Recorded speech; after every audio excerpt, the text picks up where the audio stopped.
On this episode of the Second Swing Thoughts podcast, we have actually 3 short interviews from the PGA Show Demo Day, 2 of which are with Chris Voshall talking about the new Mizuno irons, the JPX 925 Forged and the Mizuno Pro S3. And then we also talked to Chris about the new M-Craft X putters from Mizuno, which have some really innovative and cool technology packed in there. We also stopped by the U.S. Kids Golf booth and talked to Josh Kinchen about what U.S. Kids Golf is doing in terms of equipment, but also just growing the game in general. Lots of great insights on this episode of the Second Swing Thoughts podcast.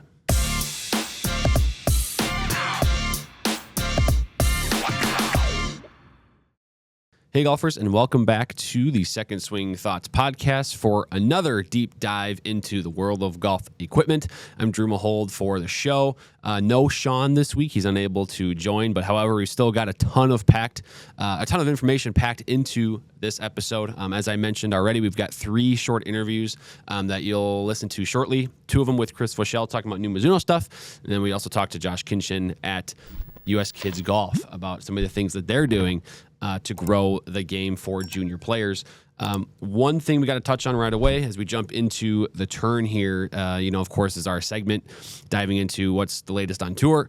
Thomas Detry wins the WM Phoenix Open pretty handily there. There was a stretch there maybe on the middle of Sunday where the lead got trimmed to 3 or 4 shots, but that's really as close as it got, and then Detry ran away with it, birding the last 4 holes to win by 7 shots. In terms of the clubs in his bag, a couple of unique ones that we got to go over. For Detry, the Callaway Paradigm AI Smoke Triple Diamond driver is at the top of the bag. Has not gone into the elite yet. I do wonder, kind of curious to see, as his profile grows here, if we get word of him maybe testing the elite stuff. But as of right now, he's still in AI Smoke. Same for the 3-wood, that Paradigm AI Smoke Triple Diamond. He does play the HL or higher lofted version at 16.5 degrees. And then moving down, this is where the top of his bag is a little bit interesting because he has a 2 hybrid Callaway Epic, which is an older model, several years old, at 18 degrees. So he's got a 16.5 degree triple diamond 3-wood, 18 degree 2 hybrid. So I imagine those allow him to accomplish different ball flights to maybe achieve probably a similar distance out there. I'm sure the 3-wood packs a little bit more of a punch, but interesting there to see those 2 lofts in his bag at the top there. His iron set features a Callaway Apex Pro 4-iron, and then he blends that with a Callaway Apex MB 5-iron through pitching wedge. That's I see a lot of those combinations out on tour. Maybe at the top of the iron set, 1 or 2 irons with that kind of shallow cavity type design with a little bit more punch to it. And then the rest of the set, that straight muscle back blade to give you, ultimate soft feel and control. That's what Detry goes with there. With the wedges, new Callaway Opus, the design that I believe Callaway launched in the middle of 2024. Frankly, we haven't done a ton of testing on the Second Swing YouTube channel in terms of content and reviewing it ourselves, but we've heard awesome feedback from fitters and players that have put Opus wedges into the bag. He's got 50, 54, and 58 degree options in his bag, so he goes from the pitching wedge of the Apex MB straight into gap, sand, and lob wedge with the Opus. And then his putter is also an interesting one, an older model that he's been using for some time, Odyssey O-Works number 7 black. So the O-Works series, of course, is almost a decade old at this point. And he's got, that 7 shape is one that a lot of players have come to love, both pros and amateurs, and that technology still works today. You can see the images on, and we're looking at the Golf WRX website, which is a great source, by the way, to get all this information. And those images, the putter has been used for some time. There's a lot of wear on the sole of that thing. So kudos to Detry for sticking with what works. And obviously it led him to a runaway victory at the WM Phoenix Open. And a couple other unique clubs I wanted to touch on. Jordan Spieth going away from his Scotty Cameron, the one that he's used for over a decade at this point. He tried out the TP Mills putter, had a really good finish at the tournament. And then Daniel Berger, a couple interesting things for him. He's notorious for playing those TaylorMade MC irons that I think it's been over a decade that he's played. He swapped those out of the bag for the first time, and he also had a pretty solid outing in Phoenix. And then also he's working on a Spider Ghost Tour Corza putter as well. So a couple unique things for Daniel Berger's bag as he kind of returns to form. despite some injuries the last few years. Transitioning into, well, I mean, in terms of the WM Phoenix Open, of course, always a hoot down there. It's always fun for us with a store location near in the area to get a lot of extra buzz with the event going on. We also had a fun hole-in-one, Emiliano Grillo, Ace 16, the first one since 2022. It was a 155-yard shot with a Callaway Jaws Raw pitching wedge. Just straight dunked it. Actually, kind of spun around the hole a little bit. So that was a fun one. And Jaws Raw pitching wedge. That's a pretty deep pitching wedge. 155 yards. And then lastly, I wanted to also touch on the LPGA event. Specifically, we have a brand ambassador this year on the LPGA Tour, Kate Smith-Stroh. She is from Minnesota originally, and we are working with her this year. And after a rough first round where she shot a 75, she actually came back very nicely on Friday and Saturday, made the cut on the number Friday with a 67, and then went under par with 68 and 70 on Saturday and Sunday to finish at about, I think it was tied for 34th place in her LPGA Tour debut. So a very successful start for her, and we'll be tracking her progress throughout the year, but very exciting to watch Kate Smith-Stroh. She's been getting fit at second swing for a long time. Fun to watch her in her LPGA Tour debut there. So with that said, we'll transition into those interviews I talked about, starting with Chris Voshall, going through the iron technology in the Mizuno JPX 925 Forged and the Mizuno Pro S3. Two awesome additions to the iron lineup from Mizuno. Chris gave us the tech breakdown while we were at the PGA Show Demo Day in some cold weather. So we thank Chris for taking the time to do so. And without further ado, here's Chris.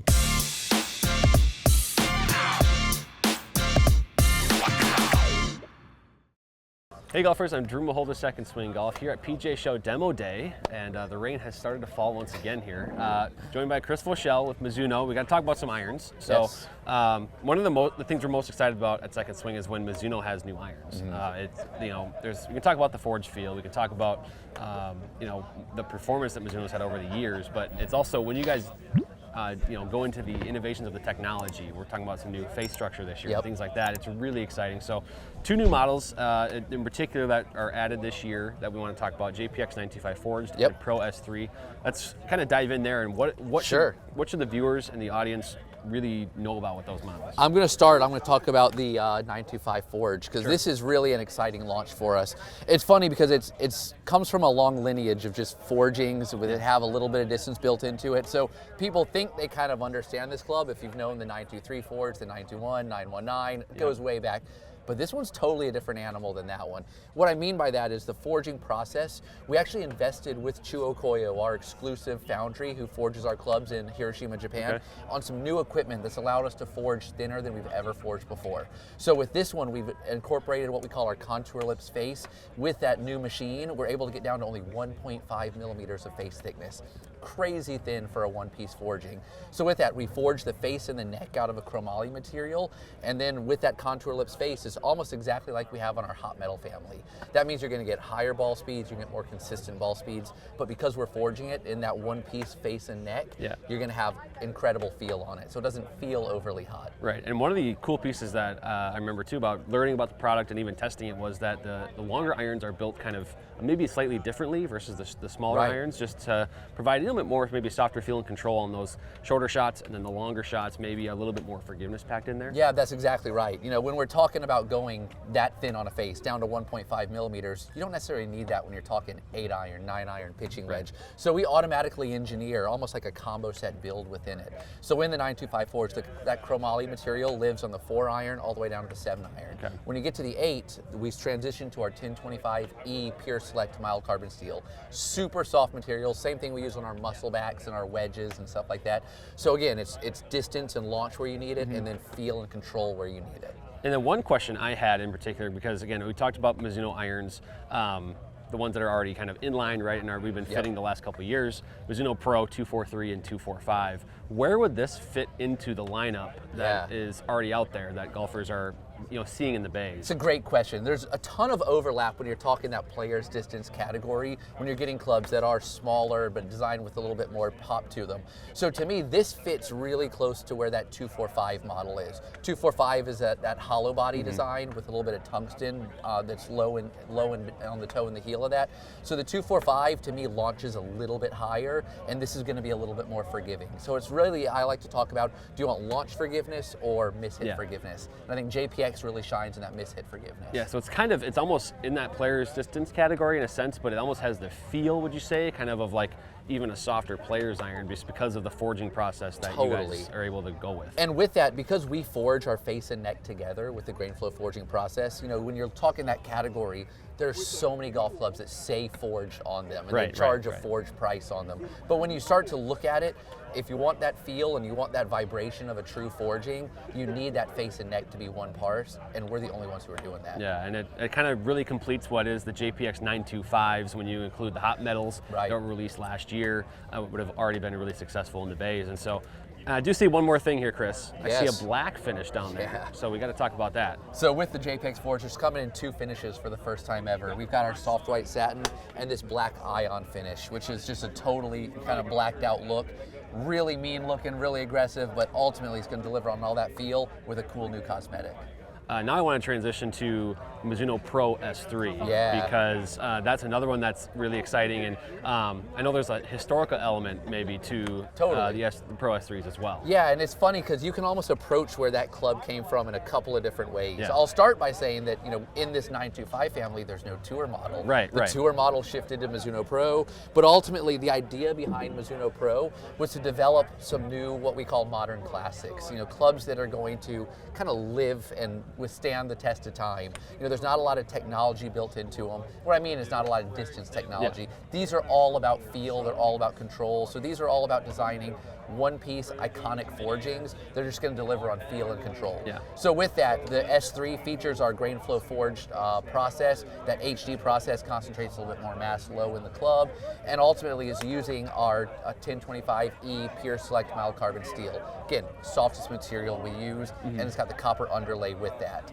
So with another thing that's cool about how we design a Mizuno Pro, and when we're talking in that world, is we work with our tour players, and specifically we work with our master craftsmen in the design world. So what I mean is we'll engineer it in 3D, we'll cut some 3D master models, and then from there we'll hand grind those and reverse scan back to use that data, that hand ground master craftsman data, to create the final forging molds. So that delivers on the feel and the looks. Yeah, you can really tell there's a level of detail that kind of goes into this entire process of designing the shape and ultimately getting to the final product of the Mizuno Pro S3. There's certainly something there, and it speaks to kind of the legacy maybe of Mizuno as well. There's a little bit of touch with maybe that script logo there as well, where it kind of looks back on Mizuno's history. I wanted to also touch on the the sole designs of these irons, and because turf interaction is such a big piece, and golfers are delivering the club maybe slightly different from player to player. So how has Mizuno addressed that in the Pro S3 and maybe in the JPX 925 forge as well? Since I'm holding the Pro, I'll talk about that. On this one, we worked really heavily with our tour players on that, because that's the key. This is really who this club's for. So with that, we've seen just a major trend in those younger players who hit so aggressively into the ball, with a little bit more shaft lean and needing a little bit more bounce on that leading edge. So, we've seen some of our competitors and some other irons in the market where they put a lot of bounce on that leading edge, and ultimately it ends up being a lot of bounce throughout the majority of the sole. We wanted to find a sole that would have that bounce exposed early, but ultimately glide through the turf even cleaner. So with that, we added a trailing edge bevel and a leading edge bevel, so it allows it to enter the turf quickly, but also not dig and not really have any hard edges that kind of tend to drag in the turf. Yeah, and that clearly, it seems to be pretty clean in the sense of the performance has been really good. Totally. One thing I wanted to ask one more time here on the Pro S3, because I asked it with the JPX 925 forged, was kind of where this fits into the family then. Because now we're talking about Mizuno Pro 241 and 243, so where would this fit in with those two? This honestly, it sits, if it's 241 and 243 right here, this is sitting really close to that 241. So it's definitely in between those two models. The 243 has a little bit of that player's distance element into it. It's got chromoly longer irons. This doesn't have any of this. So honestly, this is like it's really close to a muscle back. Yeah, kind of like just a classic Mizuno iron that I think Totally. people have come to know and love over the years. Totally, and that's so, where with yeah. that S3 name, that S stands for signature, and this Sure. whole family is going to be a family that's going to continue to evolve and continue to grow. So look for more S's in the future. Interesting. Well, now we're really excited about what's Right. coming down the pipeline from Mizuno. So Mizuno JPX 925 forged and the Pro S3 irons, really good stuff here. I know we're really excited about all of them at second swing, but Chris, thanks for the insight on that. I appreciate it.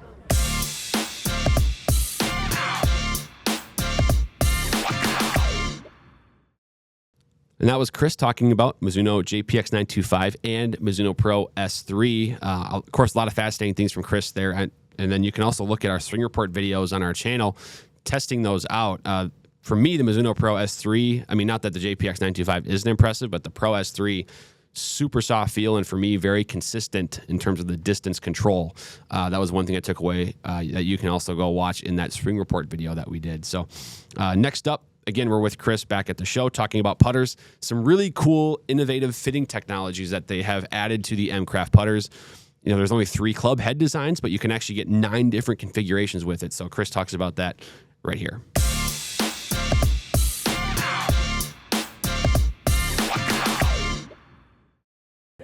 Hey golfers, we're back at PGA Show Demo Day, joined by Chris Voshall here at the Mizuno booth for some putters discussion now, Chris. So this is really exciting. There's some really cool stuff here with the Mizuno M-Craft X putters. Yeah. So I guess I'll let you kind of take this where you want to start it, because there's some cool tech features, but there's also some cool construction features that we got to talk here as well. So, Absolutely. And then also we have the different various models we got to address as well. Yeah, so to me, this is a really unique putter in the world of golf right now. You know, with Mizuno, of course, we always start talking about feel and forgings.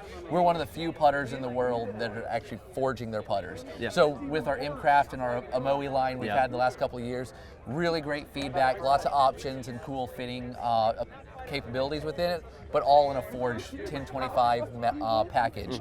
M-Craft X kind of takes that and adds a fitting element to it. So we're forging the face and neck, and it starts with 3 different faces and necks. We've got a slant neck, we've got a double bend, and we've got a plumber's neck option.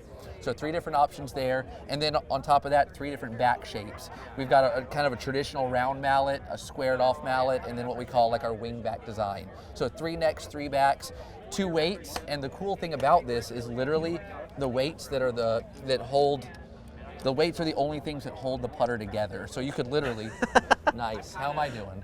You can literally pop this out and switch and mix and match the weighting or the back pieces. So you could switch, say, let's say you wanted, this neck, for example. Right. And you're testing it out, but actually you want that back, right? Exactly. You can just switch them. Well, you could purchase this one and get dialed in for it, and then decide, you know what, I need something different to look at. Right. And you could buy a different back piece. All the back pieces weigh the exact same amount. So if you get fit for one and then you want to switch a different back piece, you can easily just pull that out, put the other one in. No issues with the weight of the putter or swing weight or anything like that. Correct. Wow. Where the weight variances come in is with the actual neck designs. Where a double bend, because that's just a little spud neck, is the lightest. A slant neck's going to weigh a little bit more. Gotcha. Then a plumber's neck is going to weigh the most. So a plumber's neck is going to come stock with some 7-gram weights, the slant neck with 14 grams, and the double bend with 21 grams. That being said, you can mix and match any of them. So it's a really cool opportunity for a fitter to really help get you dialed in. Yeah, and we'll have all the components necessary to make those changes. And when you stop into the store and are trying these out, of course, you can try with every option really that you want. Totally. And I also wanted to ask you about the feel of the forge putter. Yeah. So there's the traditional, so to speak, or more popular construction out there, kind of just the milled face, or maybe even there's inserts out there. How does this forged feel maybe compare to those other ones out there? Yeah, typically when you're forging a golf club, the benefit of it is the long continuous grains of a forging. It's going to help that club vibrate a little bit longer. I know people are almost scared of vibrations in the golf world, but vibrations are great if the club is engineered properly. So with ours, we're forging out a 1025 pure select mild carbon steel. Great feel to it. With those long grains, it's going to vibrate a little bit longer. Ultimately, it gives the sensation of the ball almost sticking to the face a little bit longer, so it's a softer feel. So we don't try to hide our feel, we try to put it at the forefront of our design. Yeah, and clearly you've done that with the M-Craft X here. And I guess One more thing I was going to ask you too is, for the player that might be struggling with their putting, right? Maybe, and it doesn't really matter what their putter is at the moment, but they're struggling with it.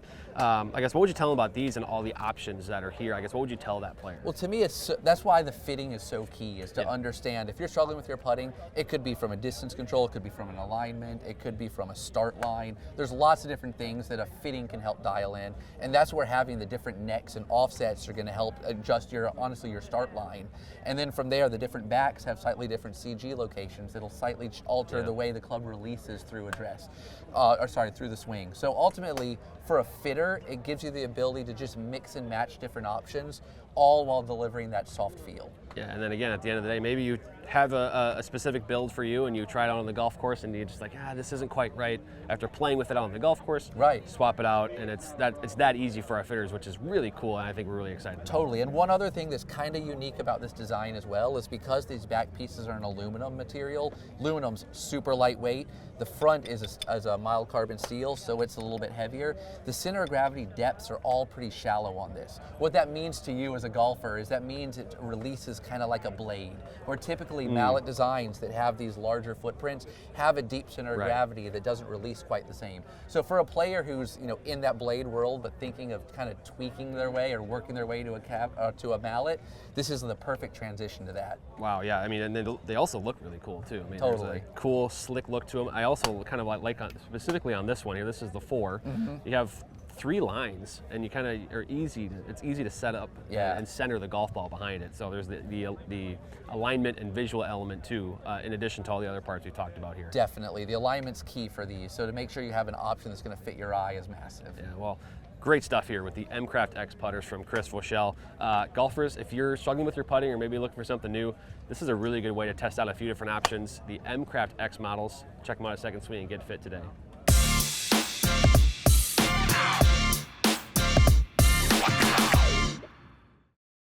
And there was Chris Voshall. Again, we thank him for his time at the PGA Show Demo Day, and we also thank him. He and his team actually educated our fitters as well that day. Always another nice bonus to being out at Demo Day.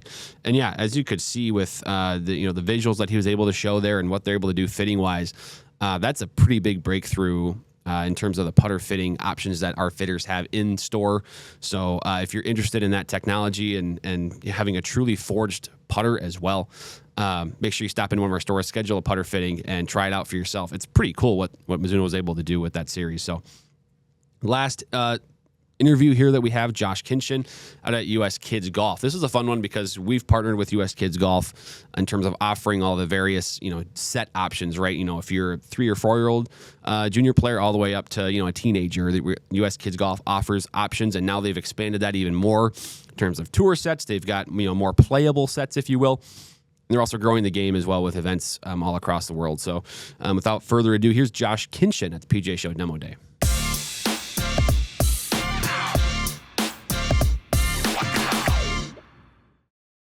Hey golfers, I'm Drew Mahol, the Second Swing Golf here at PGA Show Demo Day with Josh Kinchen. We're at the US Kids Golf tent, and this is a fun one for us because we're always trying to, of course, grow the game and get those youth and junior players into the game of golf, and it starts with some of the stuff that you're doing at US Kids Golf. So I wanted to just first ask you, Josh, about the mission and what you guys are really trying to do in the sport of golf. Yeah, so the mission of US Kids Golf is to teach kids the lifelong game of golf while encouraging family interactions that build lasting memories. So we're really just all about growing the game, getting kids involved in golf, getting parents involved in golf, getting kids playing with their parents, and just going out there and having a good time. And what I've come to know from you guys is that it's not just about clubs and toys, things like that. There's a lot more into the effort that you guys are really doing out there. Yeah, it's our competitive advantage in the marketplace. We make clubs for kids different than everybody else does. So we have unique shafts, unique grips, unique head weights, shaft stiffness. All of that grows with the golfer. And the way that we fit at US Kids, it's a very simple 2-part fitting system. Step 1 is we just use what we call this fit stick or a fitting stick. And the player walks up, you just get their height, determine what color category the player falls in, and then step 2 is determine their ability. And based on their height and their ability, we determine which set of clubs to put them in and get them started in the game. And so that second swing, we're very focused on club fitting, but obviously that's for the most part, it's adults that are in the store, right? Now, at the junior level, I guess, can you just maybe speak to the importance of club fitting for a junior player? Yeah, well, it's very, very important to fit kids by their age and not their height. Most of our competitors fit kids by height, but what we've seen, if you take 10 9-year-olds, you know, you might have one that's 48, one that's 63, one that's 54. So obviously, if you have a 9-year-old that's 51 and a 9-year-old that's 63, they're going to need two completely different sets of clubs. Right. So we always fit kids by their height first.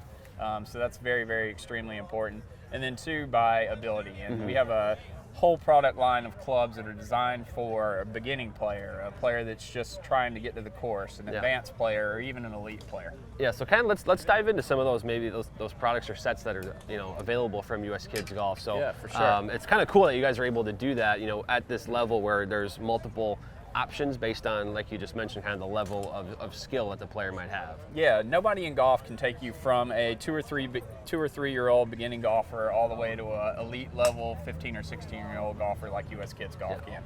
And the way we do that is we fit all of our clubs are sold in 3-inch height increments. We do that because the CDC shows us that kids grow about 2 to 3 inches per year on average. So. And then within each of these height increments, we have different product lines that fit different types of players. So if you're a beginning player, we have Yard Club, and that's offered from sizes 36 up to 51. That's this little lightweight, flexible golf club right here. So it's got a large, oversized aluminum golf head, really lightweight, flexible graphite shaft. Yep. It's got this nice training grip that puts their hands in the right position. And we actually redesigned this year. So we took a little bit of the structure out. It lets kids' hands fit in here a little bit better and allows them to kind of make their own unique swing while still keeping their hands in the proper position. So very cool. This is a great little club. It comes with 3 little foam balls and a yard tee, so you can take it home, whack balls around the yard. You don't have to worry about breaking a window or anything like that. Right, exactly. But it is still a real golf club, so you can take it to the course and hit real golf balls with it. Oh, very cool. And then as the player progresses, gets a little bit older, is ready for his first real set of clubs to take to the course, or her first set of clubs to take to the course, we would put them in ultralight, and that's offered in 9 sizes from 39 up to 63. These are going to be anywhere from 30% to 10% lighter head weights than adults. These are going to have a little bit higher lofts, a little bit more flexible shafts. And again, all of these clubs are engineered and made specifically for that golfer. That's really what we do differently than a lot of our competitors, where they may take one head and one grip and just cut the shaft different lengths. Right. This is a specific grip, a specific shaft, a specific head just for this product, size and product line. And then as the player progresses and gets a little bit better and continues to grow up, get bigger, taller, go through puberty, whatever it may be, we would then move them into our Tour Series line. And these Tour Series clubs are basically adult clubs for junior golfers. So these are going to have a little bit lower lofts, a little bit stiffer shafts, a little bit heavier head weights than ultralight. So again, you're progressing through those sets, you're getting bigger, taller, stronger. Ultralight is really adult clubs for junior golfers. Titanium drivers, 17.4 fairways and hybrids, 431 stainless irons, 8620 carbon steel wedges. And then finally, sorry, I got 2 more lines. The player continues to get better and better, progresses. We would move him next into our EP Tour line. This is for elite level players. Okay. So this has all the bells and whistles that the adult drivers do. So carbon fiber crown, cup face, fully adjustable adapter here with 8 different settings for the hosel, so you can control face angle, lie, loft. Very cool. It's got 3 adjustable weights here on the bottom. So the great part about this driver is you buy it one time. As the player progresses and gets taller and taller and taller, you just pull this shaft out, buy the longer shaft, plug this one in, ratchet it down. Obviously, that's going to affect some swing weight, but with these 3 weights here on the bottom, you can adjust that right back into your Tour Series set and have it match up nicely. Really cool. And then one final product line I'll just briefly mention. We've taken all of our technology in lightweight club head design and lightweight flexible shafts and really put that into a ladies line of clubs that we're launching this year at the PGA Show called AV Cloud. So product line we're super excited about. These have a little bit higher lofts. Again, flexible, lightweight graphite shafts, grips made specifically for a woman that'll help you get started on the course. It sounds like you're covering so many players here because, you know, as you mentioned, nobody takes it and covers, say, 2 to 3-year-olds all the way up to, you know, the elite teenager, Right. the way that you've just described here. So is there, because again, you're trying not to fit necessarily for age, but No, not at more all. so for height, and then of course the skill level. Correct. And so that you're kind of feeling, based on what US Kids Golf offers here, that you can easily do that throughout all the product lines here for Yes, sure. 100%. Yeah, there's a very natural transition, not only from player height, but also player ability. Yeah. And we take them all the way through, from beginning to intermediate to advanced to elite. So I guess one last kind of parting thought here was, let's say there's, maybe somebody watching this or listening to this that, they have maybe they're just on the precipice of getting into the game of golf. Maybe they're a parent themselves, or maybe their son or daughter asked about the game of golf, right? And they're kind of like, I don't know exactly how to get started. What would you tell those folks? Yeah, I would tell them to check out uskidsgolf.com. We are a full one-stop shop. We not only provide products, which most people know us for, but we also have coaches and tournaments. So we have the product to get the kids started in the game. Then we have coaches. So we have a whole coaches certification program where we instruct coaches and teach coaches how to teach kids the game of golf. Wow. So they can instruct your kids. You can go online to uskidsgolf.com, type in your zip code, find a coach near you to go get lessons at. And then finally, we also have tournaments. So we held 2,200 tournaments, over 2,200 tournaments across the globe last year on every continent except Antarctica. So Fair we enough. got you a product, we got you a coach, and we got you a place to play. So I'd check out uskidsgolf.com. It's where golf starts here. That's a great way to get somebody into the game of golf. That's that perfect answer to my question, Josh. Yeah, thank you so much. So this has been awesome. Yeah, I mean, again, this is the right spot, right, to get started with golf. Whether you're 2 or 3 years old, or whether you're maybe even a teenager just picking up the game. Right, or even a beginning mom. Or exactly, even a beginning lady getting into the game. So, Josh, thank you for your time here. This has been awesome. It's been, despite the cold and the rain here on demo day, it's nonetheless been a great time. So thank you. Yeah, thank you so much. We certainly appreciate our relationship with Second Swing, and appreciate the opportunity to speak with you today. So thanks so much, Drew.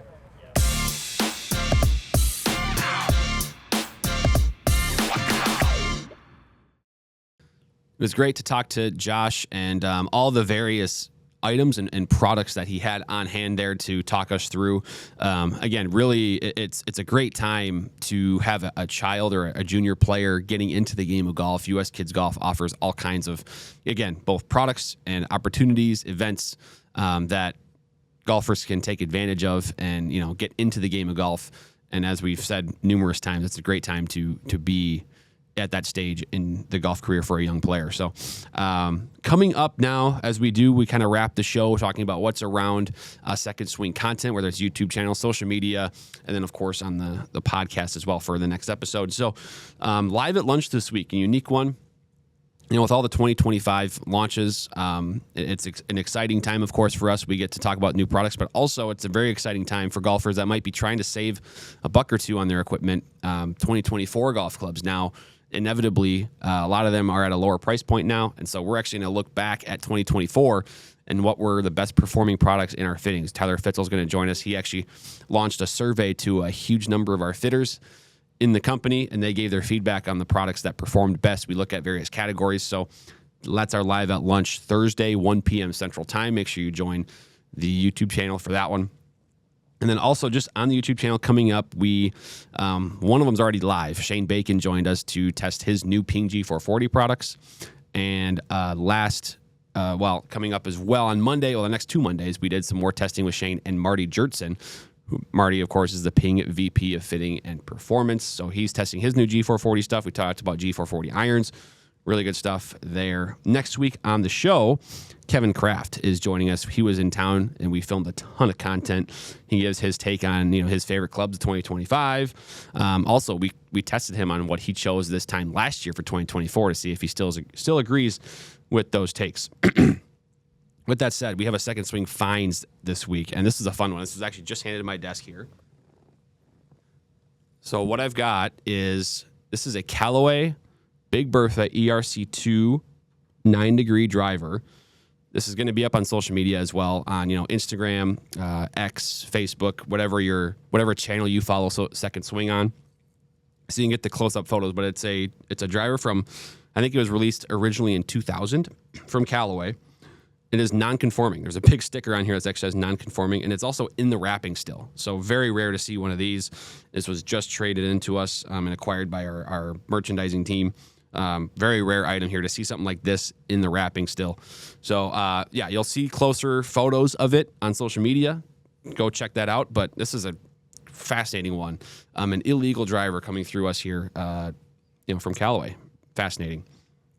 And now coming up in terms of launches, Titleist has a couple fun things here in terms of full launches.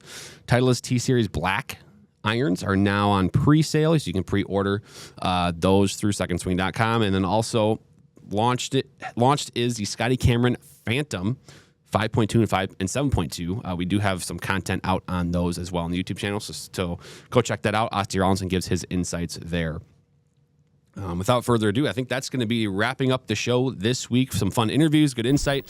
As I said, next week Kevin Kraft joins to give his take on what's new in 2025. Subscribe to the podcast, subscribe to the YouTube channel, and we'll see you next week.